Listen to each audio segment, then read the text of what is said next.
some bass in there that I didn't hear last time.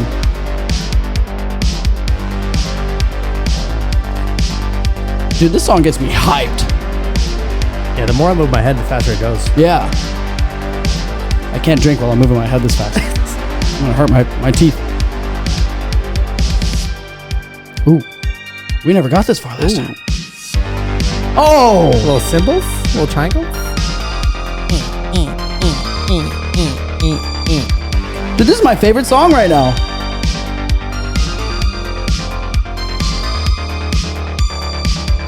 I'm about to go buy a DeLorean. Yeah, this is great. All right, y'all. Welcome back. This is episode 49 of the 6-Inch Kings podcast. Not only that, as you're listening to this, if you're listening to it on the Thursday that it comes out, congratulations. You are living right now on the Thursday that is the day before the Friday that is the 1-year anniversary of the 6-Inch Kings podcast. Hell yeah, boys. Make some goddamn noise.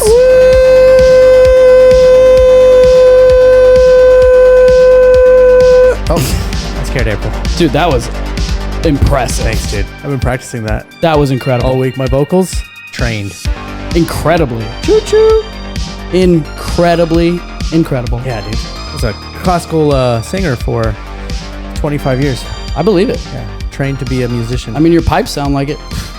One thing about me, I got pipes. You got pipes on pipes, dude. Know what I'm saying? Smoke a lot of weed. Yeah, we pipe. Pipe it up. Pipe it up. Remember when Migos were Plumbers? the hottest thing in music in 2016? Literally every song, every week, #1 was Migos. It's true. They're on every feature. They had every single big rapper. They were on an Apple commercial. Yeah. That's how big they were. And now, you don't even. What are they doing? Yeah. No, what are they doing? I mean, they're still doing a lot of features, That's true. right? Ooh. I actually haven't heard a Migos song in so long. I've never heard a Migos song. You haven't heard? I mean, I have, but I've never Pipe it up. I've never Pipe gone it to up. listen to a Migos song, except for Pipe it up. in the. Wait, how does it go? In New York, Emily Rock. No. Pipe it up. Something. Straight flipping with the stir fry. It was called stir fry. Oh, stir fry. Yeah. In the kitchen wrist. Yeah, that's the one. That's the one. We did a choreographed song to that in Alpha Sig. Oh, really? Yeah, it was pretty good. That's cool. We did one of these. Hell yeah. Oh, dude, y'all did a Wristy, little Wristy rotation. Did one of these. It was a whole thing, dude. Have you Reen ever- actually choreographed it. Shout out to you, Reen. Have you ever described someone as Wristy? Wristy. Yeah. No. Thank God. Have you? No, but I want to now. What's describe a wristy person? They just got a lot of wrist about them. Just Yeah, they're just doing this always.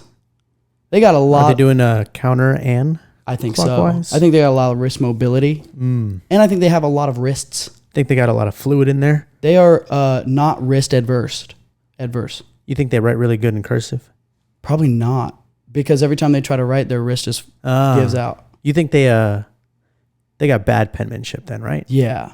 Their signatures just all over the place. Yeah, they're too wristy. Yeah. They can't control They have their no wrists. controls. Yeah. Yeah. It's like their tendons and ligaments are all willy-nilly. Unfortunate. Let me tell you about that guy, Willy Nilly. Dude, He was a little wristy. willy-nilly is a wristy customer. I'll tell you that right now. Try writing Willy Nilly real fast. Dude, try cursive. getting willy-nilly to write anything. You can't because he's too wristy. Yeah. He was a doctor, though. It's true. Yeah. Yeah. That's probably where the rumor started. Doctors have bad signatures because of the Willy Nilly. You're right. Holy shit. Fuck, man. Shout out to all the doctors. Dr. Nilly. Bad handwriting, but great wrist mobility. Yeah. Too much wrist That's how they do surgery. It's because they turn the page of a book. Ooh. They're just they turn it really fast. It's true. It's so true. Yeah. They read really quickly. You turn the page so fast, it breaks loose your ligament in your wrist. And then now, henceforth, you are wristy. Well, welcome to the podcast, everyone. We're really glad to have you here this week. Yeah. My name's Sean Coughlin. On the other side of the table there, I've got I'm Shrestha, my dear, dear friend and podcast co-host. It's been a year, dude. It's been a goddamn year. Wow, what a year it's been. Yeah. Which also now makes it very easy for us to know we've missed 4 podcast episodes over the course of this year 3, because we're 3 behind 52. Damn. That's okay though. You know, I wonder what those 3 podcasts could have been. Something great. Yeah. But you know, that's okay. we're here now. We're making the podcast. I mean, 49 out of 52 is still a great percentage. It's true, dude. Yeah. And we don't show any signs of we're not sliming down. We're not even sliming down around here. Our wrists are still sturdy. Sturdy and stiff, dude. Yeah, we are. Tell you one thing about us. We got wrist on the table. Damn. I just hurt my wrist. I know. That looked like it hurt. Now I'm wristy. Just like that, dude. I get it. Remember Harry Potter when he broke his arm? Dude. That was a wristy scene. Yeah. Ooh. Come on, bro. Come on. That was... Everyone Google wristy. That was really good. Thank you. Harry Potter will come up. That's right. God. We're inventing a word right now. Is this how words get invented? I'm pretty sure. You know they add like 15 words a year to the dictionary? Yeah. Who comes up with them? Do you like put in a petition? I think it's just based on like popular use. And you can also... So everybody at home, if you just put out the hashtag Wristy, we'll get it trending on Twitter. Millions of people will put it out there. Mm-hmm. People will show videos of them doing weird stuff with their wrists. Right, dude. And then we will be featured in Merriam-Webster's official 2023 dictionary. Oh, dude. You ever watch Rick and Morty? Once. Oh, that's not enough? I've seen most of season 1 and season 2. Okay. And I think season appreciate it. I was going to say get wristy, but that's not even... You don't even... Get swifty. Yeah, I know, but ours is going to be get wristy. Hashtag get wristy. Like yeah. And people just in the gym doing little wrist circles. With like 100 pounds probably. Bro, I'll be in the gym tomorrow with 65 pounds in each hand going like this. If for those of you who are only listening at home and can't see what I'm doing, I can't explain it. Jacking himself off. Well, kind of. Because... Yeah. This is crazy. That's about it, I would say. You know, before I bench, I always do this. Do you? And I always do this. You know what I do before I bench? And then I hit one of these. I bench less. Okay. And that's it. That's fine. Dude, let me tell you this right now. Mm-hmm. Fuck stretching. No. Nobody stretch. That's wrong. I bet you. Sean, I can't. Oh, this is the line? I can't allow you to do this. This is the line you're drawing in the sand? Stretching is the best thing. Oh, I'm not disagreeing with that. Oh, okay. But you just don't like stretching. I'm not going to do it. First off, what am I? An old? Oh. I mean, yeah, I am. I'm going to be 30 in a couple of months. You're not that wristy anymore, dude. No, I'm losing my wristiness by the day. Yeah. All the fluid is draining. Dude, no, it's filling with fluid. Oh, too much fluid. Too much fluid, yeah. A lot of inflammation in the wrists. Just a lot. Mm-hmm, yeah. Mm-hmm. Every time I move any joint in my body, it goes... Well, that's a not... That was the sound I meant to make. Yeah, that was a fart. Yeah, that was a solid Every fart. bone makes a fart. I mean, essentially. A lot of gas. It's like... Ooh. No, that's not it either. Y'all know the sound I'm talking about. It's the sound of a knuckle cracking. I can't do it with my mouth. That sound. That's the sound it makes, my body. You can do that on command. Yeah, bro. I mean... Ow. I used to be able to do all of my knuckles, but now I can only do like a few of them and my thumbs. ASMR. Those ones? Yeah, I love those. Those ones hurt me real bad. I can't do them. Dude, the first time I did them, it like opened up a third eye for me. Can you pop your neck? Please don't do it, but I'm just asking if you're capable. Don't do it. Yeah, I can. Dude. I just did. I used to be able to. I can pop my toes on command. I can pop my toes. Like crack them like knuckles. No, I mean like if I do a certain thing, they pop every time. Oh, really? Yeah. My knees are like that. Until I get them really warmed up. Yeah. Which makes I also me have, what else can I pop on? Like, it just always pops. That pussy? I can do this. Oh, sorry. Ready for this? I have to, for the viewers looking at home, I have to do this with my hands. He's putting his inside fingers over his outside fingers. But it's like the alien looks like peace sign. Spock. And then I do one of these. And it does it every time. Okay. Ready? You need to stop that. That's not good, for sure. It doesn't feel that great. You should. But I discovered I could do it. Okay, that's fair. I will say I don't do it often. Unless I'm like at a party and I need to impress somebody. That's the move. Yeah. I'm like, hey, listen to this. Bro, there's a guy on the internet who snaps really fast. How fast? Very fast. Like the fastest you've ever seen for sure. And it's because he can snap with every finger. Whoa. Yeah. So like he lines up his pinkies with his thumbs and then he snaps his pinkies and then the finger next to the pinky is automatically on the thumb and he goes through the whole hand. And he's like, it's crazy, bro. Seriously. I'm gonna look up that video later. You should. That I'll send it crazy. to you. I probably have it bookmarked. He should go to America's Got Talent. I watch it once a week. Wow. It's just like, come on, bro. You know, I used to snap with my ring fingers. That's insane. Yeah, when I was like a kid, and I couldn't do this one with the middle fingers. I just couldn't do it. Yeah. Snapping is so. So I hit him with one of these. Okay. It sounded a lot better. Yeah. You can kind of hear him, but yeah. But this is, I mean, it's more. You ever lick your fingers to get a good snap? No. Me neither. You ever suck your thumb? No. Just to suck your thumb? No. Not that I can remember. I'm sure I did at some point in life. Isn't it crazy babies put their thumbs in their own mouth? Yeah. Why is it pretending it's a nipple? Okay. They are. That's crazy. It's because it's like placating. It's the same as a pacifier. Yeah. They're like, oh, I'm thirsty. Yeah. And they never get anything out of it. Idiots. Stupid babies. Fucking idiot babies, dude. I saw this video of the progression of how your teeth can get fucked up from like sucking on your thumb. Yeah. And some kid, like in their 3D model, the baby ended up looking like a horse. It's crazy. Like the front of their teeth came out. Because their teeth were pointing outwards? Yeah. Nasty. And they had one of these smiles. That's how you know every British person sucks their thumb. Dude, British people have it bad. Their they do have sucks. it bad, but it's a choice they make. Yeah. If you want to not look bad, stop fucking other ugly people and set your kids up for success, Stop fucking your siblings. That's also a big part of it, yeah. For sure. A lot of Targaryens out there. And that's right, dude. Britain. That shit is all just... Britain? Yeah. Britain, England. Those are the same place. Yeah. And the United Kingdom. There we go. I was going to be like, there's a lot of words for it, yeah. And I'm pretty sure they're all the same thing. The only one that's a specific thing is London. That's a city. Yeah. Britannia. Ooh, that's Spanish. Word for it, dude. L Britain. Britain. Anyway.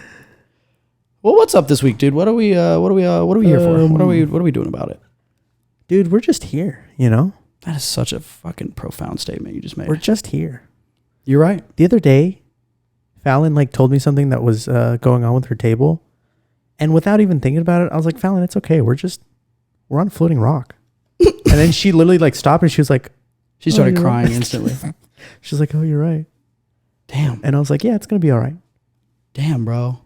Well, the crazy thing is, it's not gonna be all right. But that's all right. It doesn't matter anyway. You know?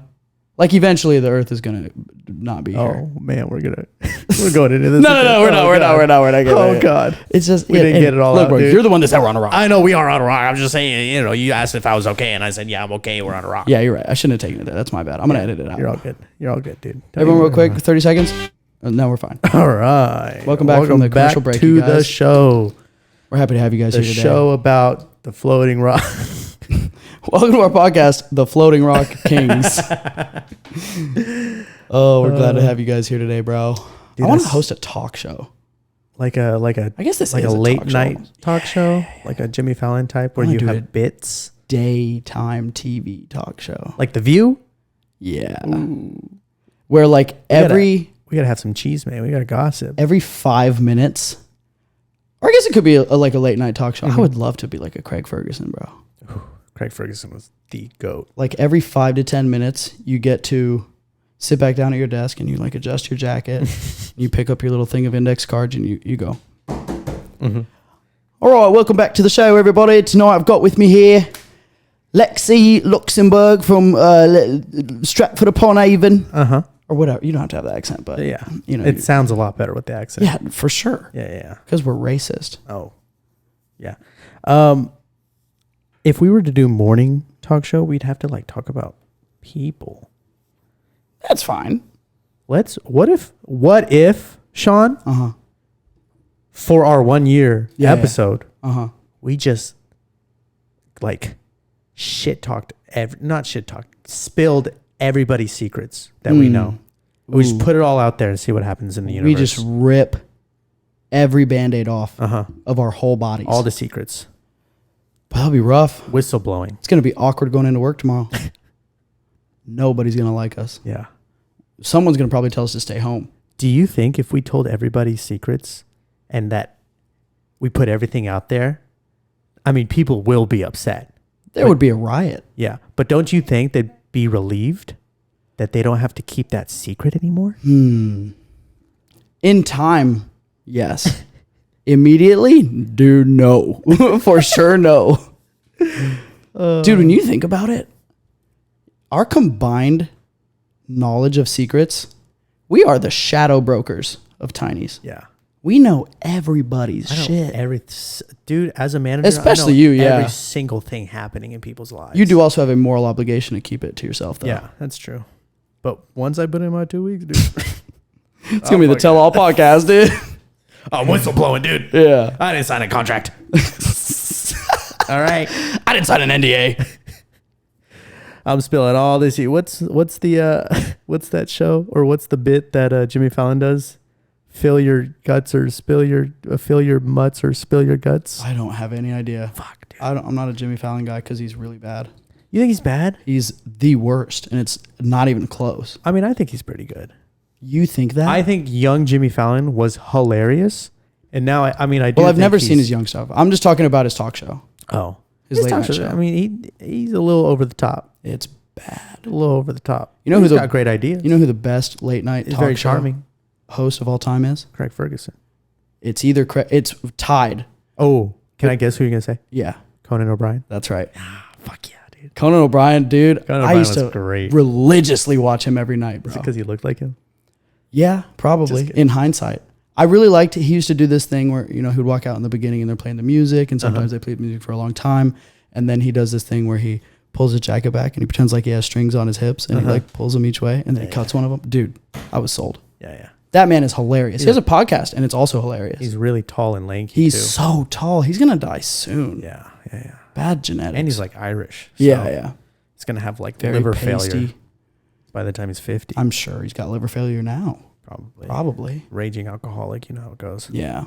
But he does have a podcast that's pretty funny. Really? Yeah. It's called Conan O'Brien Needs Friends. That's a good one. And it's just him like getting people who have been on his show to come to his podcast. And then the whole time he's like, so why are you mad at me? Why don't you want to be my friend? Maybe it's not always I got kicked out of late night and you never want to hang out with me. Oh, dude, he also spills a little tea every now and then about... I mean, I haven't listened to a lot of it, but I listened to like a few episodes. Yeah. I've heard some of the... Like, dude, late night is... I mean, most of the entertainment business is a little cutthroat. Yeah. And can be a little...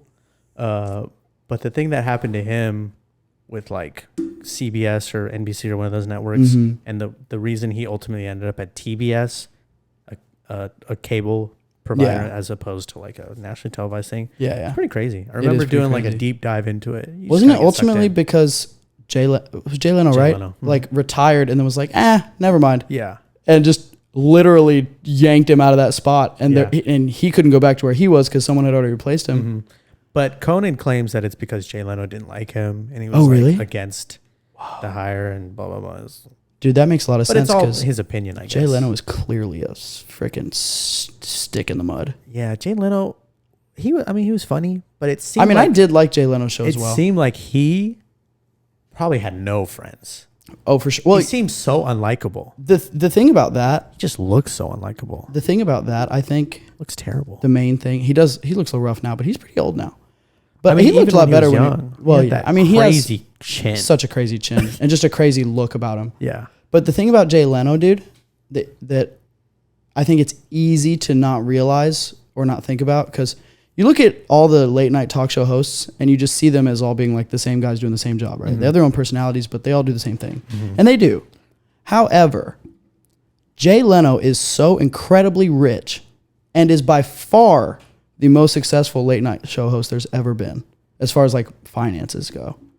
He was paid so incredibly fat. He's like a multi-millionaire. You don't think that was just having a good agent? In the beginning, it might have been. Or, I mean, maybe all the way through. Yeah, I'm sure having a good agent is important. Who could like... But Jay Leno was the biggest name in late night talk for decades. Like 2 decades. Wasn't it David Letterman? I mean, I guess it was those two fighting for... It was those two fighting for it. And David Letterman was a huge deal. I never got But David I think Letterman. viewership-wise... He was like the older generation. I think he was. I think Jay Leno kind of like... What's the word? Supplanted him, uprooted him. Took the crown from him. But yeah, I'm pretty sure Jay Leno is like the highest paid of all time among those guys. Past David Letterman? I think so. Who's that really old guy as well? He's like a New Yorker.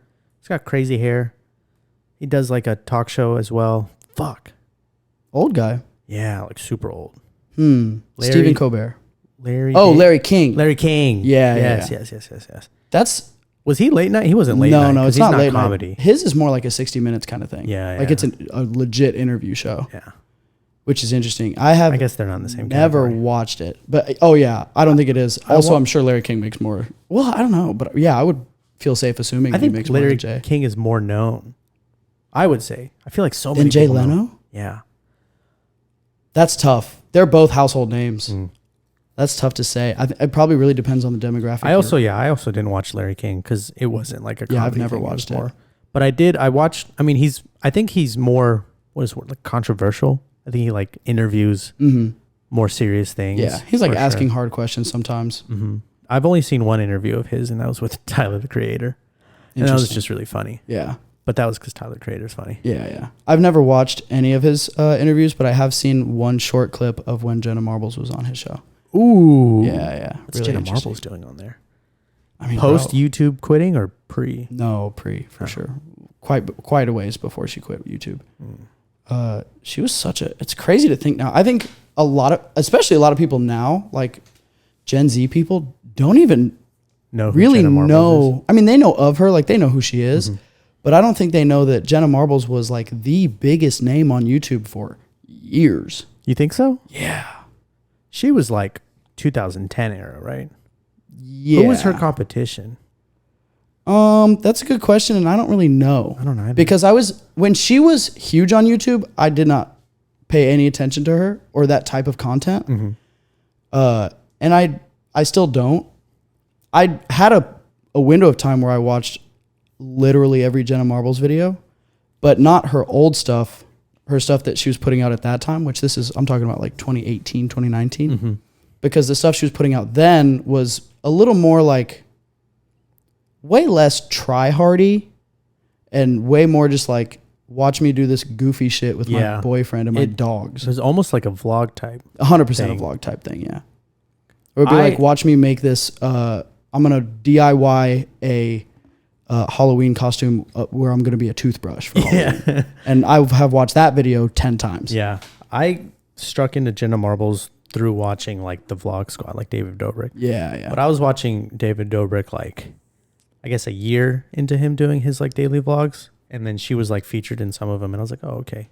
This is like a content creator as well. Yeah. But that was also past her prime, I would say. So she was before David Dobrik, which I want to say... Way before, yeah. I mean, who was the competition? I mean, people weren't vlogging. Like, it was just Casey Neistat who was like vlogging before that. True. And even then, Casey Neistat and Jenna Marbles are almost not even in the same, like... Jenna Marbles... So, when Jenna Marbles was in her peak, her videos were not like vlog style. Yeah. They were like comedy skits. They were like skits and bits. Yeah. And I can't really think of anybody else who... I mean, obviously there was a bunch of them. I just don't personally... I never watched any. Was it during Vine? Was it before Vine? Was she before Vine? Yeah. I think she was. Yeah. Dude, Jenna Marbles was like one of the first big names on YouTube. Like Pioneers. 2005. Yeah. And on to like well past 2010. Was she before Fred? Who's Fred? You know Fred? Is it just Fred? Yeah. No, I don't think so. Oh, man, dude. What a freaking weird time in YouTube. I don't know Fred, dude. Fred was this like... He had to be probably like 16 or 17. Like late teens, like kid who had this like super high pitch. I mean, it was auto-tune, who had this super high pitched voice. And I think he definitely catered to like kids content. And I mean, I was a kid at that age, but his whole thing was just doing like goofy stuff, I guess, like Jenna Marbles, but he just had this crazy high pitched voice. And at the time, people didn't know what auto-tune was and weren't familiar with the technology. So everyone was like, this is this guy's voice. Yeah, okay. But it was just a crazy like, hey, it's Fred. Oh. And then he's like he would just do bits. It sounds like Stewart from Mad TV. Maybe a little bit. He might have got that as his inspiration. Maybe. But Fred was like, when I first started watching YouTube, he was like the biggest YouTuber. Really? He had like millions of followers. Okay. And like the late 2000s. Okay. And then a whole like he got like casted into like Nickelodeon picked him up, made an own show about him, and then Nickelodeon loves to pick up YouTubers. Yeah, and then it like fell off. Okay. And now he's like, I don't even know what the fuck is going on with Fred. That sounds like Tobuscus a little bit. But that was like he had like millions. Yeah. Of views and followers. Hell yeah. In the late 2000s. Okay. One of the pioneers as well. Hell yeah. Rest in peace, Fred, wherever you are. Hopefully you're not dead. I really want to show you one of his videos. Let's watch one after this. Okay. You'll be like, what the fuck is this? I will be. I'm excited. I feel like, you know who Jax Films is? Describe what he did. I never really watched his shit. I just know of him through other YouTubers. Okay, then no, I don't think He just talks about stuff and yells about stuff. No. Philip DeFranco. Yeah. Smosh, yeah. Those are like the era of YouTube that Jenna Marbles was really popping. Maybe even before those by a little bit. Yeah. I mean, YouTube used to be a big space for people who like, people didn't like vlog or like even put themselves in videos sometimes. Yeah.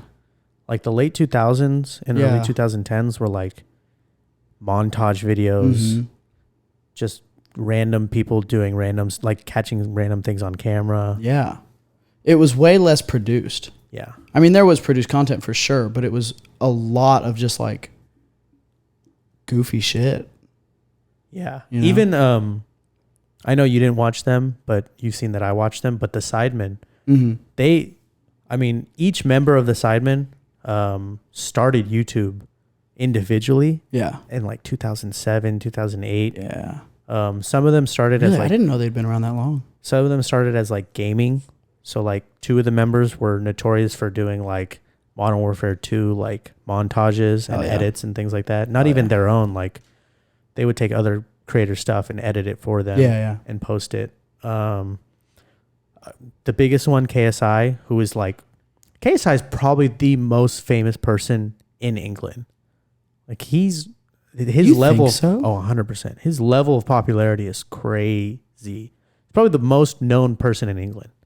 No. I would say that with like 100% confidence. Wow. Maybe I'm not plugged in. I mean, I guess I obviously not know KSI. KSI. Not in the England community, probably not. Yeah, no, I'm not. I don't get over to England very often. But he started with like FIFA videos. And I used to watch a lot of FIFA videos.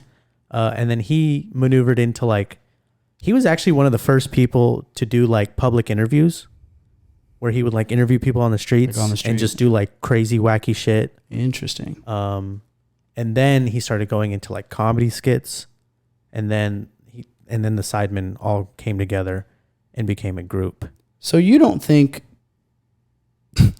KSI got his start when he tried to fight Logan Paul or whatever that was, whoever he fought? Because that was the first time I heard of him. That's fair. I mean, that definitely like shot him into like the American mainstream. But he was already a big deal. But before that, he had like 10 million subscribers. Oh, wow. Okay. Before that. And he actually, his first like YouTube fight was against another guy in England, like another British YouTuber. I didn't know that YouTube content was localized like that. Like someone could be so big in another country and not as known here. Yeah. I guess it makes sense though. Yeah. I mean, British humor is very dry and so it's a little different content. KSI just yells so much. Yeah, he does. Which all YouTubers do. I can't. That's hold his that thing. But He was really like reactionary. Yeah. And I guess people really like. I mean, in the early days, that's like what everybody liked.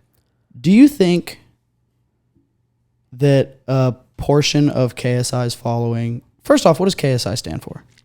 Knowledge, strength, and integrity. Okay, that's powerful. But it's funny because a little cheesy, but it's funny because he's an idiot. Yeah. I mean, he is strong. Is it like an ironic name?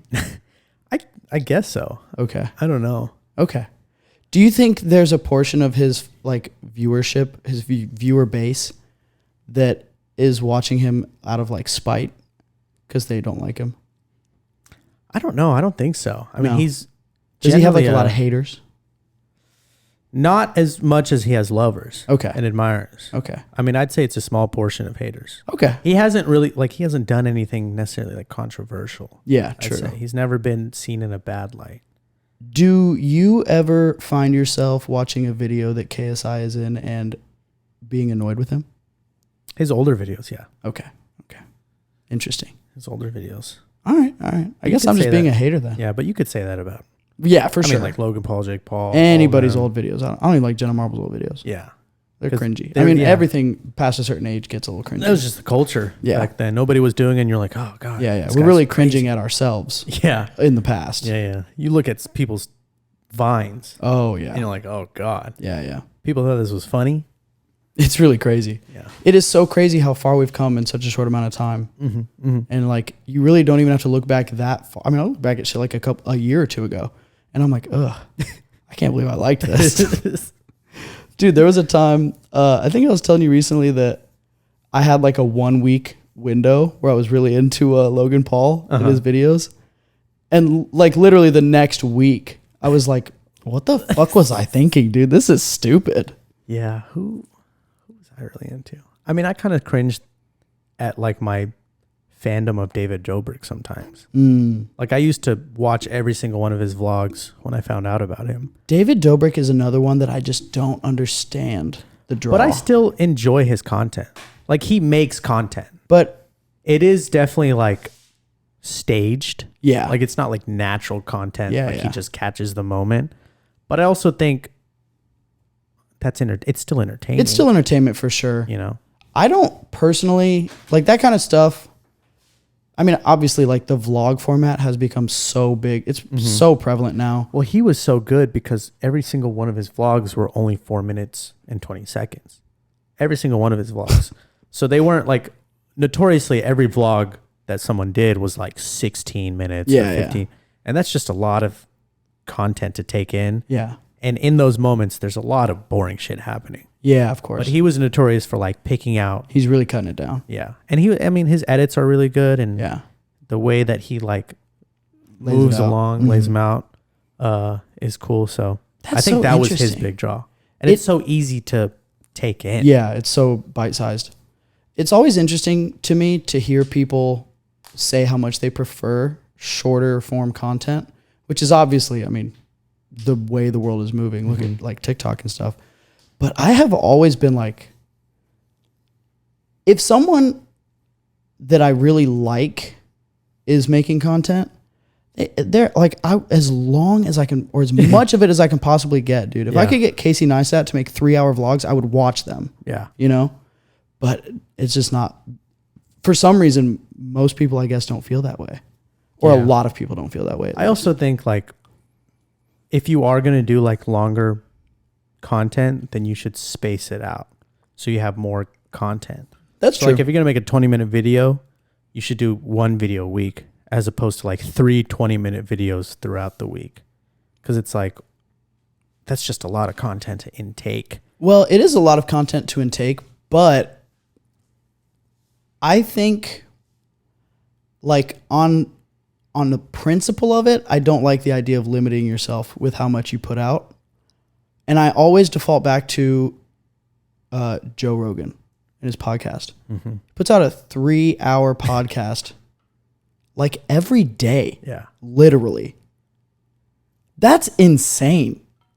Or, you know, not every day, but I mean, a lot of times it's every day, isn't it? Yeah. That's just such a crazy. I mean, I think podcasts are different. Yeah, it's more of a conversation. Sure. You can listen. You don't have to watch it. As opposed to like watching what someone's doing. Yeah. Putting out a 3-hour video every day is probably impossible. Even a 20-minute video a day is a really crazy amount of work to do. It's like, what are you doing? Yeah. It's like me going to the grocery store. That's what was so impressive about Casey Neistat, dude. Yeah. Is like, also what I really, really appreciate about his content even now, when you go back and watch it, is it doesn't seem or feel like produced or scripted at all. Even though parts of it obviously are, especially when you start thinking about like the behind the scenes of how it's all done. Yeah, like how he sets up the shot. Yeah, like he's got to go wherever he's about to go and set up the camera. And then go back. Yeah. But it just is so seamless when he does it. Yeah. It took me a long time to start thinking about that. Yeah. I really wish he like had someone else with the camera and like did like a behind the scenes of my vlog.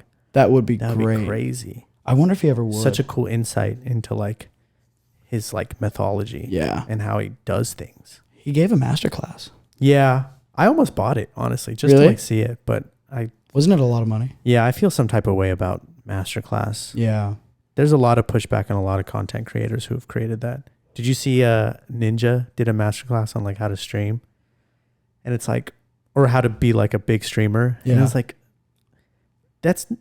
it's hard for someone to teach that. Yeah. And especially because usually when someone becomes like, I mean, I guess there's a few different ways for it to go.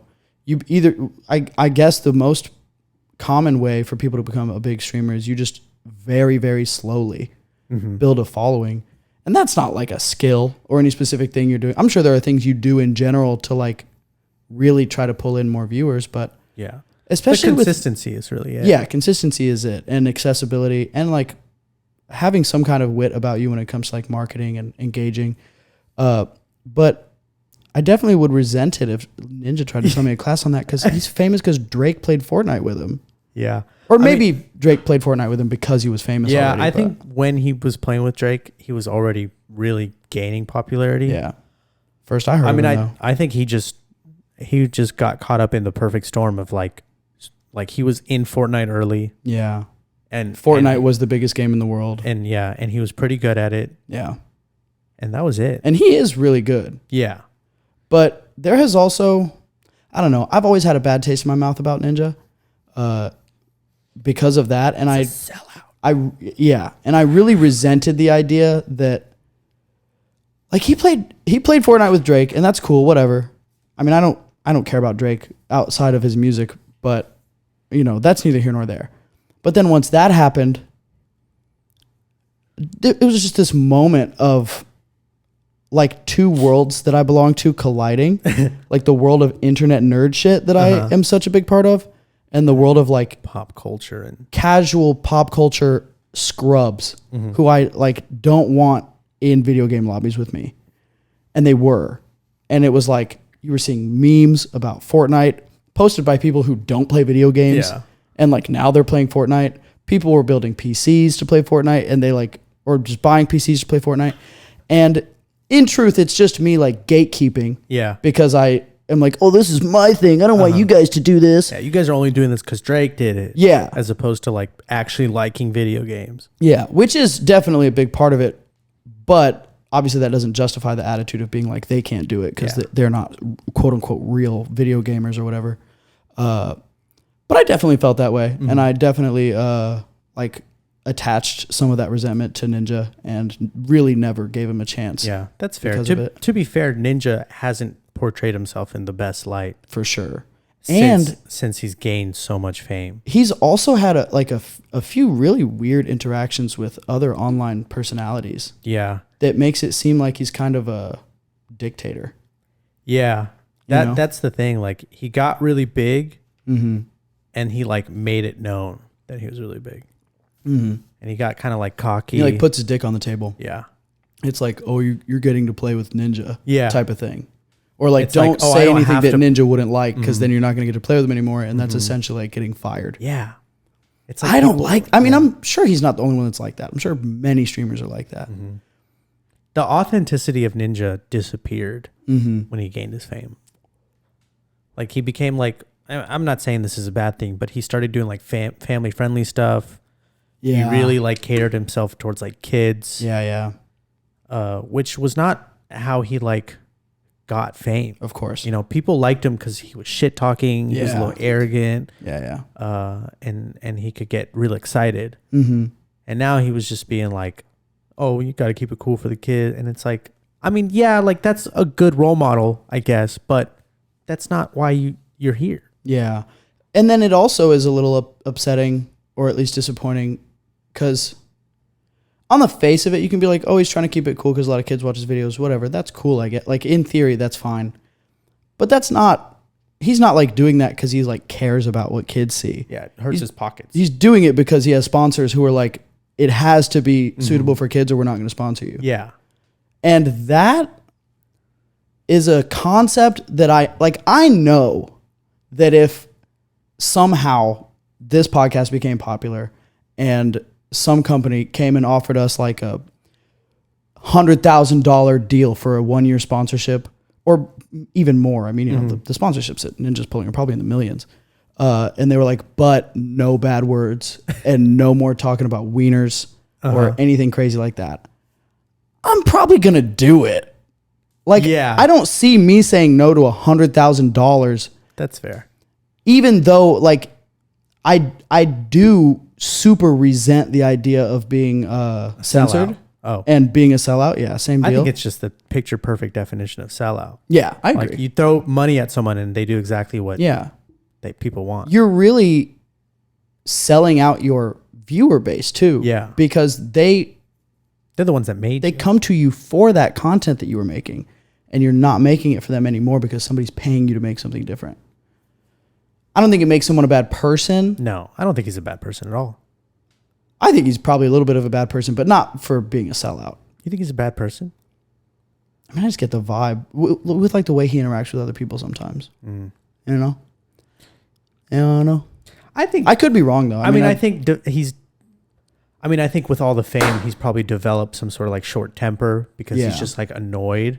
And I think I get that. I mean, if you went from like just being a normal person to like millions of people knowing you, that is true. I think you like being under a microscope like that. Yeah, I think you kind of feel a lot of pressure. Yeah, and it's hard to like be yourself when you have so many eyes on you. Yeah, so I can empathize with that. I mean, he definitely has had some weird moments with streamers and other content creators where you're like, oh, that's kind of questioning judgment. But I still don't think he's like a bad person. Yeah, I guess you're right. Calling him a bad person is probably harsh. And yeah, it's all interesting. And also, truly, if I was in that position, I bet I would do the same thing. Really? I mean, who knows? I'm not saying one specific thing in general. Yeah, I guess we'll never know because we might never be in the position. Yeah. But I'd like to think that I'd like try to stay true to like what got me to that point. I would definitely like to hope so. Yeah. Or at least find some kind of compromise, you know? Yeah, that's the age-old question though. It's like, if you were to become an actor, would you like forget everyone that like supported you and turn into like this weird person? I mean, weird Hollywood person. Yeah, it is an interesting question. And like the concept of taking people with you when you get famous, it's something that everybody thinks to themselves, you know? You're like, if I make it, all my friends are going to make it too. Yeah. But I think at a certain point that kind of becomes a toxic mindset. Because, I mean, I don't know. It's so hard to say. But like if I fell into something that made me like a millionaire, a multi-millionaire. Be getting a lot of text messages. Yeah. And even if, you know, I have a really good head on my shoulders and I take a very clear account of who my real friends have been. And I'm like, these, you know, 10 people plus my family, they're set for life now because I'm set for life. I can't think of many examples where someone has done that and it hasn't like turned sour eventually. Because you're setting up a situation where people are like dependent on you forever. And either you are going to start to resent them eventually for that when you're like, hey bro, you like, I get it. Like we all made it, but you spent like $5 million last year and you don't have a job. Can you slow down? I think the hope is like you put people on and you bring them with you, but you also try to set them up for success. You make them able to be successful. You like connect them. Yeah. And you hope that they put in their work. For sure. The most notable person I can think of that has done that is LeBron James, actually. Oh, really? Yeah. He's got a pretty tight circle. And most of his like closest friends have been like his day one boys from high school. Damn. And the How most old is notable LeBron now? Like 35 or 36 maybe, I don't know. Wow. But he has like his 4 best friends from high school that are still like on his team. Yeah. One of the guys, his name's Maverick Carter. On his team literally or just like they're his boys? Not basketball team. They're like on his like management side or production side. Like he has a whole business. Yeah. But the most notable one is this guy named Maverick Carter, who was like his boy in high school. They actually played on the same high school team. Interesting. And now he's like one of the top like sports agents, and he like represents so many athletes and has his own company. And okay. So it's like, that's the hope of like, you bring your boys with you on the ride, and then they figure out something that they can do. And then the whole team now has individual things that they're like. You don't want to give them fish. You want to teach them how to fish. Yeah. Or both. Yeah. You know, here's a year of fish. Mm-hmm. Now let's learn how to get fish forever. We're going to get fish. We're going to make a year of fish a day. Yeah. But 10 people's a lot, Sean. Wow, that's crazy. That's way more people than I was thinking of if I ever really got to that. You can't think of 10 people in your life that I would like bring on. Let's say, okay, let me rephrase it a little bit, because when I said 10 people, I was thinking more in terms of like. So I read this Reddit post a few years ago, and it rattles around in the back of my head often, and I go back and read it like once a year because I found it so interesting. And this guy was like the guy who wrote it was some kind of like financial advisor or something like that, something to do with money and accounting and finance. And it was like a post he made that was like essentially saying, you really, really don't want to win the lottery. Mm-hmm. It's going to ruin your life. If you do win it, here's the steps you should take that you like need to take to try to minimize the risk of it ruining your life. Yeah, of buying a yacht. Yeah. And he goes into detail about all this stuff. I mean, obviously, I think most people know that like basically 99% of people who win the lottery are broke again, like within 10 years. Yeah. And he goes into detail about, first and foremost, he's like, don't tell anybody. The moment you know you won, you need to go get a lawyer on retainer, and you need to get a financial, not advisor, but like a finance manager to help you with all the stuff that you're about to have to set up, and like setting up trust and all that stuff. And then he gets onto the topic of like gifting people money. He's like, obviously, you win the lottery, you're like, who knows, $50 million, $100 million richer than you were yesterday. You're going to want to give money to your family, to your friends. Yeah. And so he says, never, ever agree or set up a situation where you are like continuously giving someone money. Decide the people that you want to give money to and decide how much, and then tell them, I'm giving you this much money one time as a gift, no strings attached. And that is all. I mean, it's as much as you want it to be, you know, like I imagine, you know, if I'm winning $50 million, give my parents like 10 million each, probably. Yeah. Something like that, you know? And then I would say I probably could think of 10 people in total, including my mom, my dad, my sister. I mean, maybe my nephew. If I won the lottery, I'm sure I would give you a lot of money. And, you know, 3, 4, 5 other people in my life who have been really important to me, or really influential to me, or like really helpful to me in my life. But definitely it would be like one lump sum, one time. Yeah. And I want you to do whatever you want with this, but God, please don't be stupid with it. Like, go buy a car, whatever, but keep it under $250,000 for the car, and then go buy a goddamn house and put the rest of it somewhere where it's going to grow for the rest of your life, and you don't have to worry about that shit. But yeah, I could probably rack up 10 people. Put it all in Bitcoin. I mean, that's one way to do it, dude. That is one way to do it. I mean, you can only put $6,000 a year into your 401k or your, whatever retirement account you open. So after that, the rest of it can go in Bitcoin, dude. Fuck it, dude. Fuck it. But yeah, I mean, if you won $50 million, how much of that are you giving away?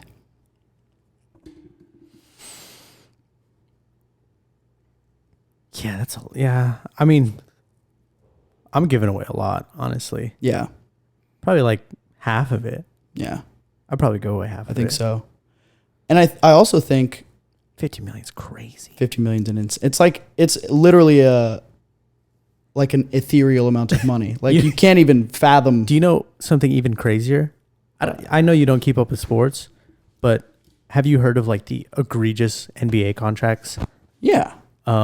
Well, the reason that they got so high is because of the TV deal that they did in 2016. Okay.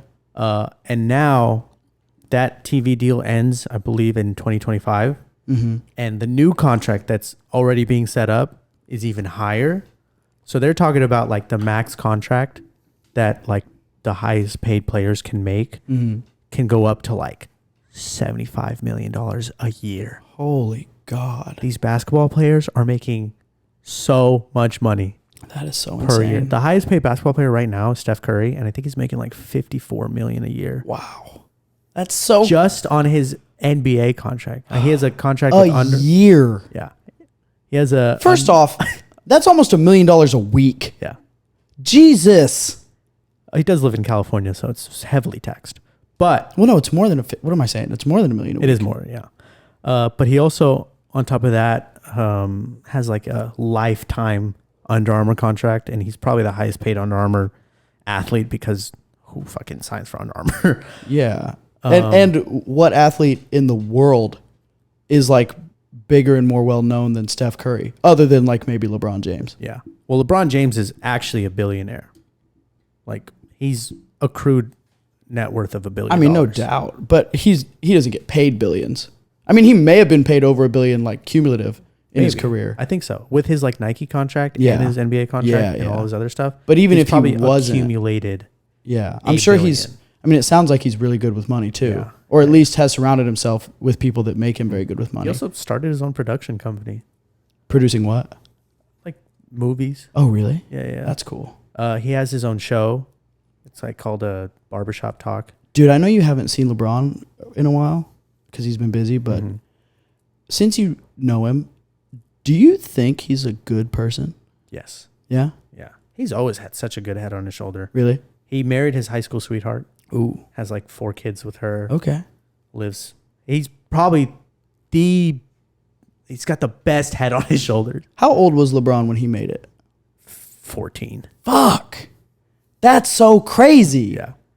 So the thing about LeBron, no, I mean, the silliest thing he's probably ever done is in high school, he got the Chosen One tattooed on him. Yeah. I remember you telling me that before. But that's because like all of like these sports magazines, ESPN, all of them were daunting him as the Chosen One. Really? And not only has he lived up to that name, he's like surpassed it. But he surpassed it. And he's literally never had one negative thing go on in his life. Really? Not one single bad press has happened in LeBron's life. Why did I have like some kind of negative connotation to LeBron James in my head? I don't know. Maybe it's because you like Jordan better. No, not Jordan, but maybe I just knew there was oh, dude. I think I just realized what it is. I'm not going to say it because it's so stupid. Can you tell me? Yeah, I could. Just say it, dude. Fuck it. We're here.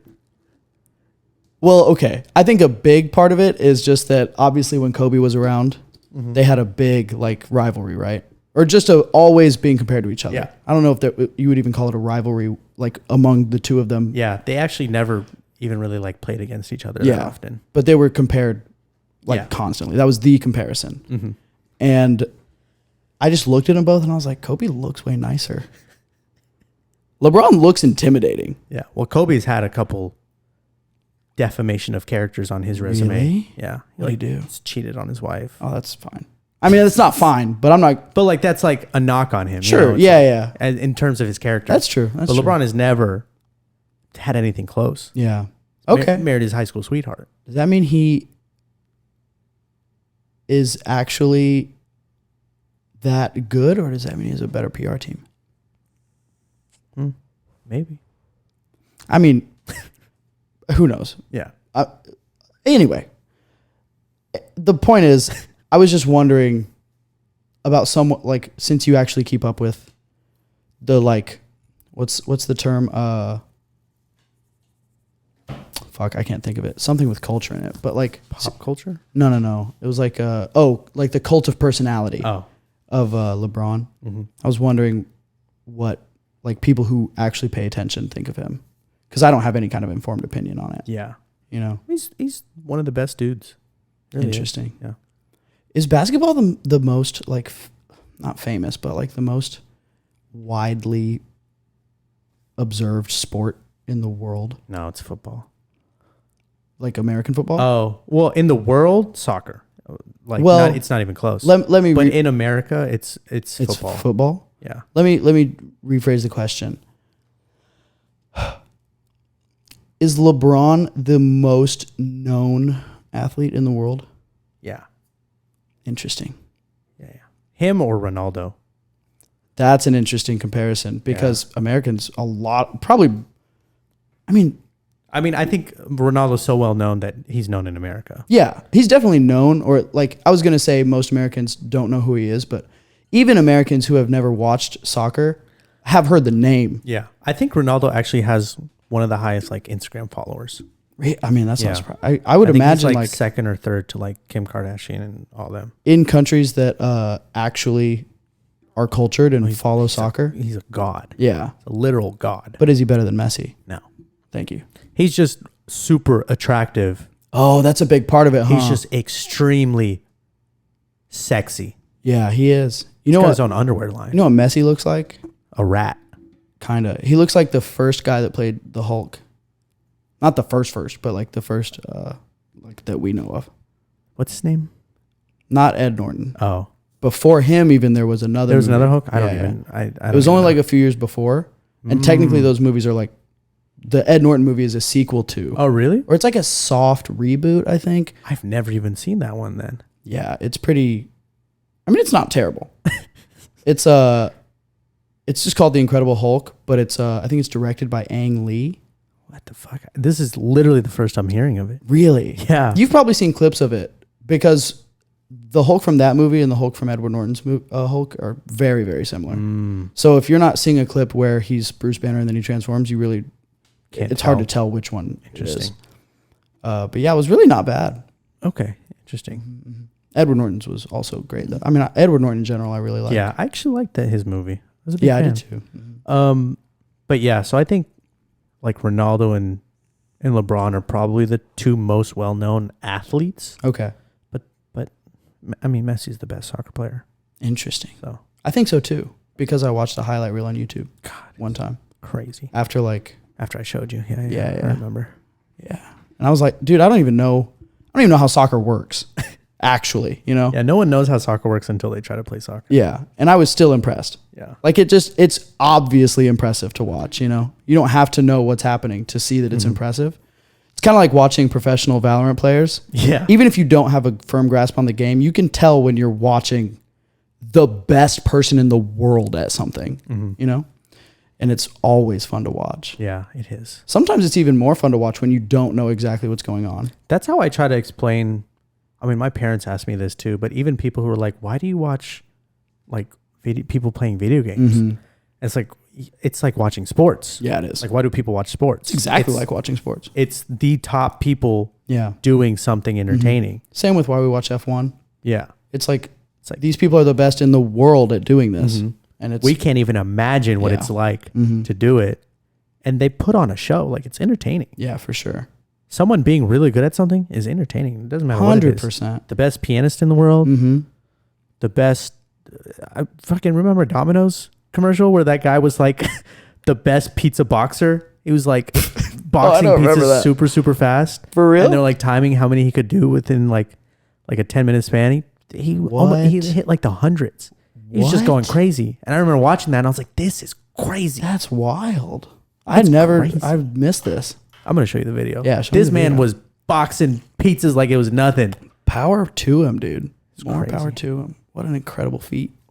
So yeah, anytime you watch someone who's the best at something or really, really good at it, I mean, it's entertaining, you know? Yeah, for sure. So people love, like humanity loves to watch like how would you say it? Like not a success story, although we do love that too, but like just to watch someone be a master of their craft. Do you ever watch those professional yo-yo competitions? Definitely no. Oh, dude. I used to have my whole life is me going through phases of things. Yeah. And when I was like, I don't know, like 12 or 13. I forgot you had a yo-yo phase and I broke your yo-yo. You did break my yo-yo. I'm sorry, dude. I got a new one. I know. And I never use it anymore. I don't know if you ever used it. I used it a couple times. I learned one trick. Was it metal? Yeah. Is it cool or not cool? It's pretty cool. Is it? You dig it? Yeah. The yo-yo I had when I was a kid was a lot better though. Okay. Which one did you have? You had the one that was like this? No. That was like cool. it was just it was like a black and silver circular one. Okay. And it was fast. Ooh. So fast. But I like the ones that light up. they did like a school presentation and these guys came and they did like cool yo-yo tricks and they got really hooked. You had a yo-yo presentation? Yeah. And then I started like watching like professional yo-yoing. Dude. And I was like, this is insane. I mean, it is insane.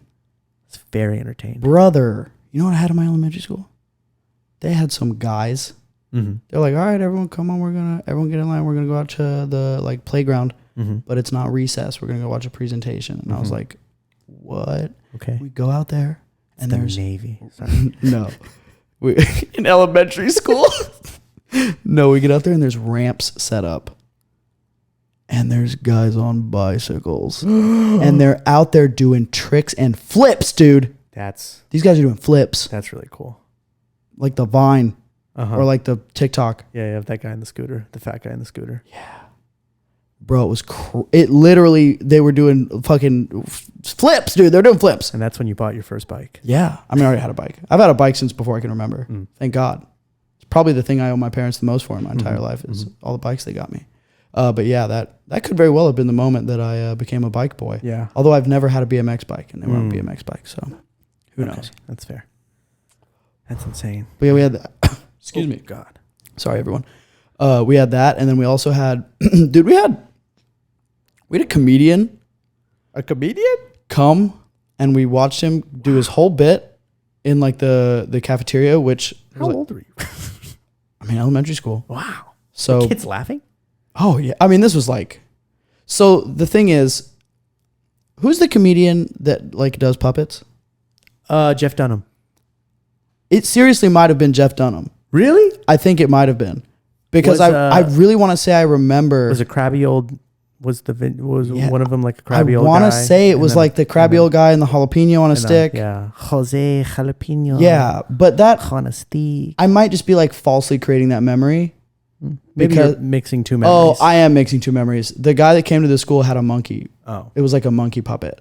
And the whole bit, like the whole comedy performance of like an hour or 45 minutes or maybe 10 minutes, who knows, was like him and the monkey having a back and forth. Oh, nice. And the monkey would like chop on him and he would get upset and monkey would talk like basically self-loathing. Kind of, yeah. He was like, clearly the monkey was like on the kid's side and it would be like, can y'all believe this freaking dummy over here? And he's like, well, don't talk to me like that type of shit. Yeah. Man, we loved it though. It was hilarious. God, bro, that's why I'm trying to be funny now. Yeah. That's why I have a podcast. Season 2 of the podcast, dude. The second year, I'm bringing out the monkey puppet. I'm bringing Jose Jalapeno. But we can't do the terrorist puppet. Yeah. I mean, I could. Yeah, you could. Yeah. You could. That's fine. I used to love Jeff Dunham, bro. Yeah. God, he had his moment, so bro. Funny. Remember that other guy? Not a puppet guy, but very funny. Jeff. Not. Fuck, what was his Foxworthy? name? No. Jeff Foxworthy had his moment, though. I mean, he was a comedian. I mean, he was one of the biggest comedians in the world at a certain point. Yeah. So was fucking Larry the Cable Guy. Who's the guy I'm thinking of? Jim Gaffigan. Oh. You know that guy? Kind of funny. Oh, I mean, yeah. He has a Netflix special. Yeah. He's had many specials. Is he ventriloquist? No. Oh, okay. No. I just meant like, I think they're kind of the same era. Oh, okay. But Jim Gaffigan was fucking hilarious, man. That bit with the Hot Pockets jingle, dude. Fuck, I gotta rewatch that. Gets me permanently. They never won't make me laugh, dude. And he has like a whole 15-minute bit about just being pale. Yeah. How pale he is. Yeah. Dude, that shit was banging. Yeah, that's a good one. You remember, what the fuck is his name? Cat Williams. Yeah. Remember his first special? No, Bro, I mean, yeah, to be fair, I was even like a little kid when his first special came out, and my parents were watching it and thought it was funny. Cat Williams was on crack, though. Yes, but I don't think he was on crack in the begin. Well, I mean, he probably was, but he was much more put together at that time in his career. And dude, he was like, I want to make a comparison to like Kevin Hart. As far as like, not because they're both black, but because... that comedian that people say was Kevin Hart before Kevin Hart? if you asked me that before I said that sentence, I would have just assumed you meant Cat Williams. Fuck. I'm going to Google it, but everyone says Kevin Hart is basically just the Great Value version of an older, funny black comedian, but I can't remember. It's not a Eddie Murphy? Murphy, is it? I don't think so. Dude, Eddie Murphy. I would know Eddie. Eddie Murphy was. I don't think a lot of people in our/your age bracket know how big of a deal Eddie Murphy was, because we all know him as like an actor, a funny actor, and like Daddy Daycare.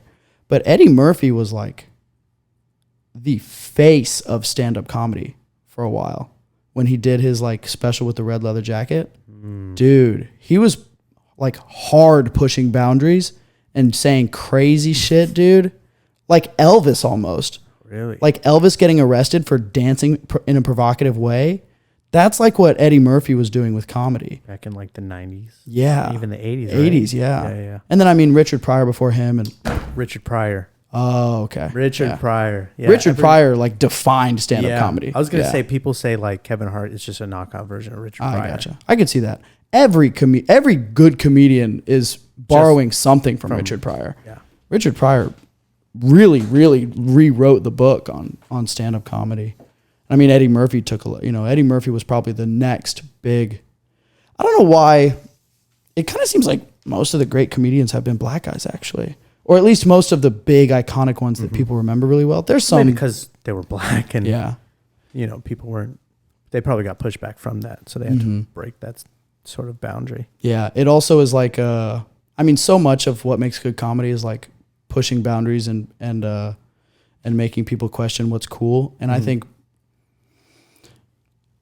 like when you're performing in an obviously like majority white country, and especially when you're doing that in like the 80s and 90s and the 70s, just being black is pushing a boundary. Yeah. And like getting on stage and saying crazy shit about white people, like in a room full of 2,000 white people, that shit is like respect. Yeah. And I think it's a big part of what, I don't know. I don't know how much of that is what made them or helped them to be so successful, but they're also just wildly funny. Yeah. Wildly funny, bro. Like they also all look so good. Yeah. That is true. Yeah, that is true. Especially Eddie Murphy. Iconic in this fashion game, bro. Eddie Murphy was always that guy. Yeah, he really was. God. And you got fucking Jim Gaffigan out there just wearing fucking look like my dad going to Kroger. You got Louis C.K. wearing blue jeans and a black t-shirt. Exactly. Yeah. God, fucking Louis C.K.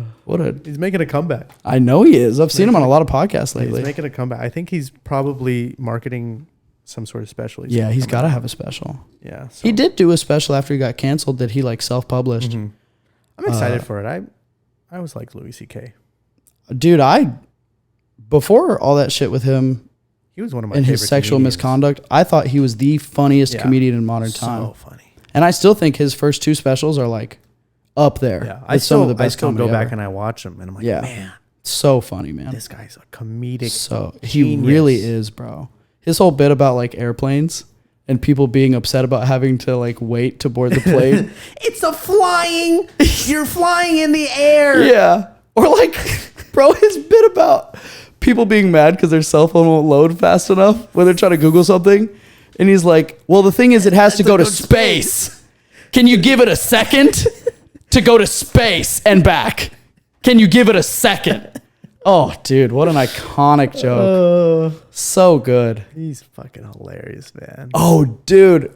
I'm not going to just keep listing all the bits out of his specials, but his bit about his daughter arguing with him about whether it's called Fig Newtons or Pig Newtons. And he's like, I'm 10 times older than you. How do you think you can fuck with me on this? Oh, it's so good, bro. All right, we gotta close out. But before we close out, we've talked about John Mulaney. You've seen John Mulaney?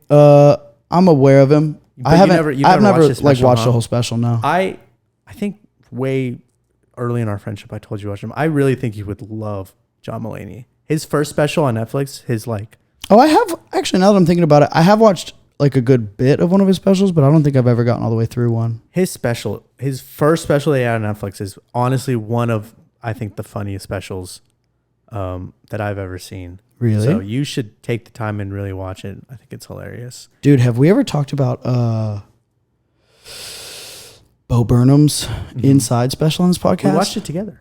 Yeah, but did we talk about it on the podcast? I don't think we did. We didn't watch it together. We did watch it together. We didn't? We didn't? No, I watched it alone. alone You watched in my it alone, room. and then you told me to watch it, and I immediately watched it. Okay. Which is almost like watching it together. Yeah. I Dude, don't know if we talked about it on the podcast. We might have. I'm sure we probably did. Yeah, we must have, because it was groundbreaking. Yeah, bro. I didn't watch it until... You said you cried. I did, yeah. And, well, not just that, but like, I watched it in my room alone, which I regretted afterwards. Because I had heard so many people talk about how good it was and how big of a deal it was and how it was like art. I was like, okay, yeah, I know. And I also was aware of the whole Bo Burnham bit with like music and this whole thing. And I liked him. Have you seen his other specials? No. Oh, you should watch his other specials too. They're pretty funny. But I went and watched, it's called Inside, right? Yeah, like Inside Out or something like that. Yeah. And I went and watched it, and it was so heavy, dude, and dark. And I was really not prepared for that. Yeah. It's like the first time I watched Neon Genesis. Actually, it's like the same exact reaction. Like I go in just expecting something cool, or in the case of Inside, something funny.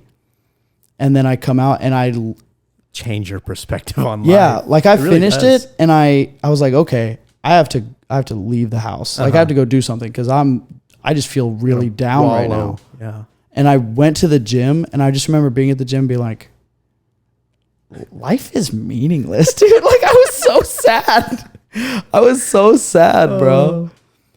God, what a piece of art, dude. Yeah, it's so good. Masterfully done. Yeah.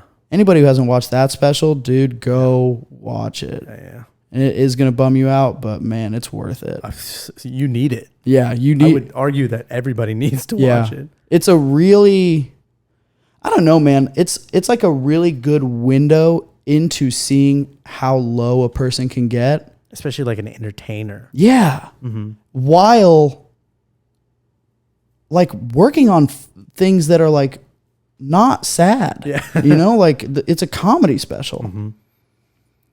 And it just has these highs and lows that I feel like so accurately represent what a person can go through, or how far from what a person is actually experiencing they can look like they are. I don't know. It's a whole thing, man. I really can't explain it well, but you guys should definitely go give it a listen if you haven't, or a watch, I mean. It's really good. Yeah, it was outstandingly good. Yeah. A lot of good stuff out there, man. Content is being created. It's true, bro. It's really true. I love that. We didn't even get to talk about Andrew Schultz too, and he's doing something crazy. Is he? Right now with comedy. I haven't really gotten on the Andrew Schultz train at all, actually. I'll tell you about it off podcast. Cool. But that's about our time, y'all. Thank you so much for joining in, tuning in, and listening to us just have a nice little conversation. Yeah. Talk about things we love. Talk about our experiences. Hell yeah. And just how our life is going. Yeah. Appreciate you guys listening.